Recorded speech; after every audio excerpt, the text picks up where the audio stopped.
राम सीताराम सीताराम सीताराम, राम सीताराम सीताराम सीताराम, सीताराम सीताराम, जय जय राम जय जय राम, सीताराम सीताराम सीताराम सीताराम।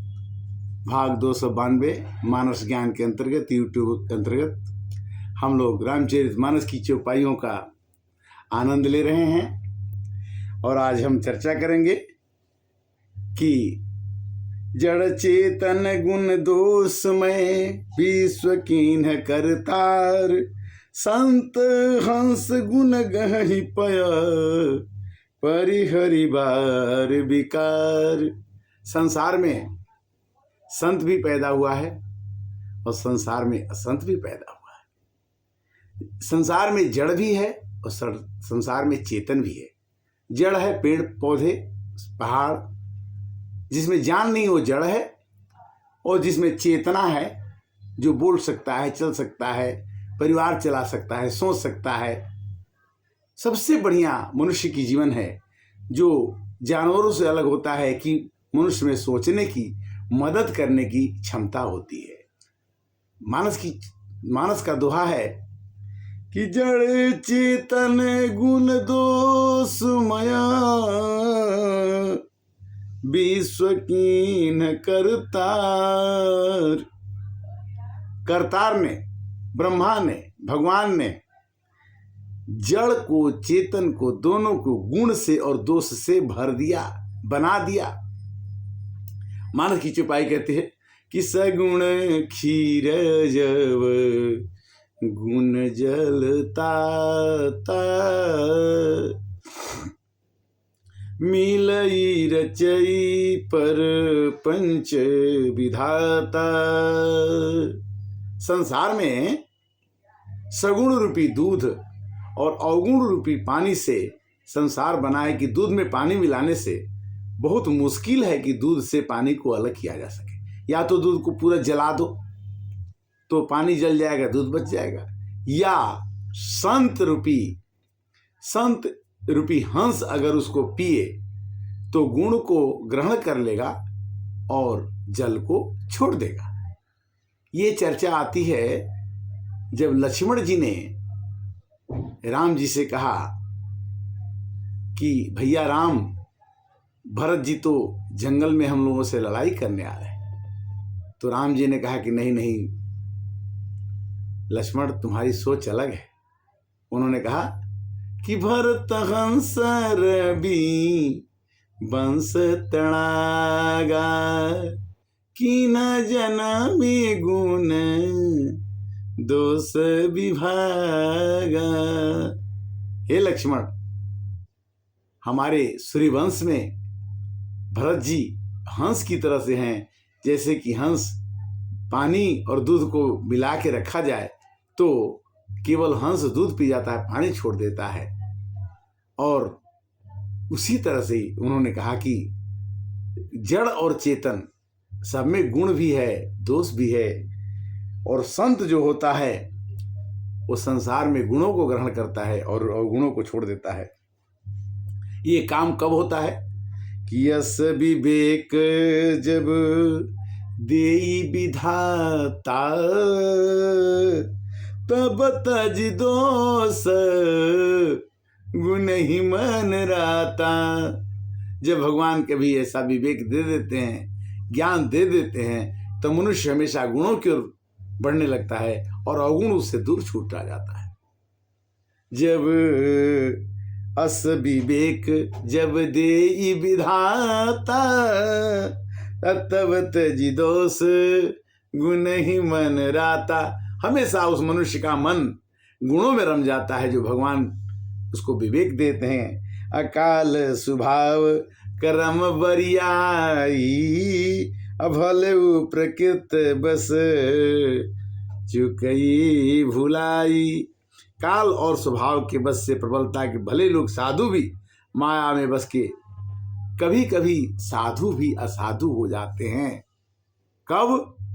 किसो सुधारी हरि जन जी मिले ही, दली दुख दोष विमल जस देही। संसार में संत जो होते हैं वो दुखों को मिटा करके और अपने अंदर गुणों को प्रविष्ट करा करके अपना संसार में संत बन करके जीवन गुजारते हैं। खल करही भल पाई सुसंगु, अमिटई न मलिन स्वभावय भंगु। कभी कभी दुष्ट आदमी भी अच्छे आदमी के साथ संगति कर करके अपने बुरे स्वभाव को छोड़ने की कोशिश करता है। मिटई न मलिन स्वभाव या भंगु, किंतु फिर भी उसका स्वभाव नहीं मिटता है। कैसे कि लखी सुबेश जग वंचक जीव, अबेस प्रताप ही पूजिय सोहू।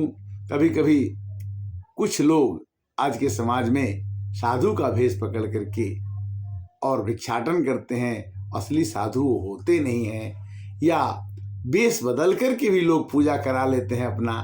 तो कहते हैं कि लखी सुबेश, किसी का सुंदर वेश देख करके संसार जो है मोह जाता है और उस वेश के प्रताप के कारण से वो संसार में पूजा जाने लगता है, किंतु भेद तो खुलना ही है। उघर ही अंत न हो ही निबाहु, अकाल ने जिमी रावण राहु। राहु और केतु दो राक्षस थे जो अमृत का वितरण करते समय विष्णु भगवान अमृत बांट रहे थे तो दोनों देवताओं की पंक्ति में बैठ गए और भगवान बांटने लगे तो धीरे से पता चल गया कि उघर ही अंत न हो ही निबाहू, अकाल ने मिजिम रावण। दुष्ट की प्रवृत्ति या राक्षस की प्रवृत्ति या निशाचर की प्रवृत्ति कभी न कभी पता लग ही जाती है। कि ये हो कुबेश साध सन मानु, अजिमि जग जंगम जिमि जग जामवंत हनुमानु। हनुमान जी कितने सुंदर हैं, जामवंत जी कितने सुंदर हैं, किंतु कुबेश बनाने पर भी भगवान राम ने उन्हें अपना मंत्री बनाया और अपना मित्र बनाया और बंदरों को संगति करके उन्होंने भगवान ने एक मिसाल पैदा कर दी कि ये हो कुबेश। अगर अच्छे आदमी का, अगर संस्कारित आदमी का, अगर सज्जन आदमी का वेश अच्छा नहीं हो तो भी वो समाज में पूजा जाता है।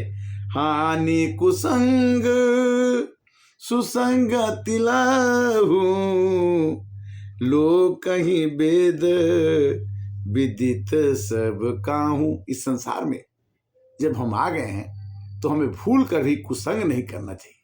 हमें भूल करके भी कुसंग करने से जीवन में अगर लाभ कोई खोजे तो दुनिया का लाभ, सबसे बड़ा लाभ क्या है? सत्संग करना। और सबसे बड़ी हानि क्या है? कुसंग करना। हानि कुसंग सुसंग तिलाहू।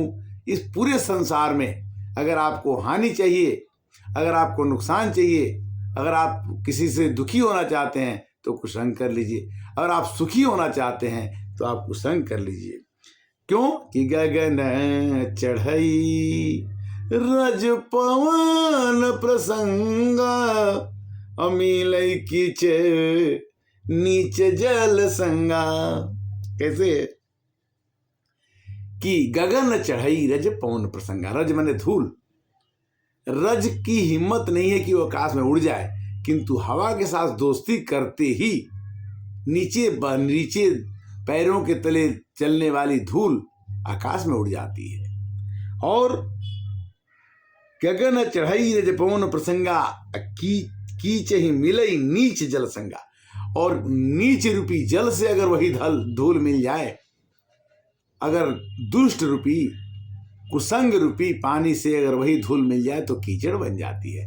आज अगर वो धूल आकाश में हवा के साथ उड़ती है तो आकाश में उड़ जाती है। इसलिए साधु असाधु सदल सुख सारी, सुमिरहि राम देहि गण गारी। साधु के घर का तोता जो है राम राम कहता है, और वही असाधु के घर का तोता मैना जो है गिन गिन कर गालियां देता है। साधु असाधु सदन सुख सारी, सुमिरहि राम देहि गनि गारी। धूम कुसंगति कालिक होई। धुआं हवा के साथ में दोस्ती कर लिया मान लो तो क्या बन जाएगा? कालिक बन जाएगा। लिखिए पुराण मंजुम से सोई। किंतु उससे सबसे बड़ा काम क्या होगा कि उस स्याही से, अगर उस धुएं से बने हुए कालिक से स्याही बनाई जाए तो उससे वेद और पुराण लिखे जा सकते हैं। तो सत्संगति की महिमा क्या है कि वही धुआं अगर कालिक नहीं बना तो सोई जलयनल अनिल संघाता, अहो ही जलद जग जीवन दाता। वही धुआं ऊपर आकाश में उड़ करके अगर बादल बन जाता है तो बादल भर के पानी बरसता है, और उस पानी से लोग अपने खेत की सिंचाई करते हैं, अपने प्यास को बुझाते हैं। तो कहने का मतलब कि वही धुआं कालिक बन करके वहाँ पर पुराण लिखवा रहा है, और वही धुआं बादल बन करके पानी बरसा रहा है। इसी तरह से आज की कथा का विश्राम करेंगे। और ग्रह भे सज जल पौन पट, पाई कुसोग सुजोग, हो ही कुबस्तु सुबस्तु जग, लखहि सुलक्षण रोग। कभी ग्रह, भेषज मने दवाई, जल मने हवा, पौन मने जल मने पानी है, पौन मने हवा, पट मने वस्त्र। ये कुजोग और सुजोग होने से कभी कभी ग्रह अच्छा है तो फिर फेवर में करेगा, कभी कभी दवाई बीमार रहने पर फेवर कर जाती है, अच्छी हो जाता है, कभी कभी जल पीने पर नुकसान भी करता है, कभी फायदा भी करता है। तो कुजोग और सुजोग से ही ग्रह, औषधि, जल, वायु, वस्त्र ये सभी कुसंग और सुसंग पा करके संसार में बुरे और अच्छे फल देते हैं। सम प्रकाश सम तम पाख दुहु, नाम भेद विधि किन, शशि शोषक पोषक समुझी, जग यस जप जस दिन। सियावर राम जय जय राम, मेरे प्रभु राम जय जय राम। रामचरितमानस सबके पास, सबके घर में रहे, सब लोग इसके चौपाइयों को पढ़ें, क्योंकि पढ़ने पढ़ाने का, सुनने सुनाने का आनंद कुछ अलग है। हम सुनते हैं, सुनाते हैं, हमको तो आनंद मिलता है और आपको भी मिलेगा। अगर आपने इसकी आदत डाल दी तो इस आदत से आपके परिवार का, समाज का, संसार का बहुत ही फायदा हो सकता है। हरे राम राम राम, सीता राम राम राम, हरे कृष्णा।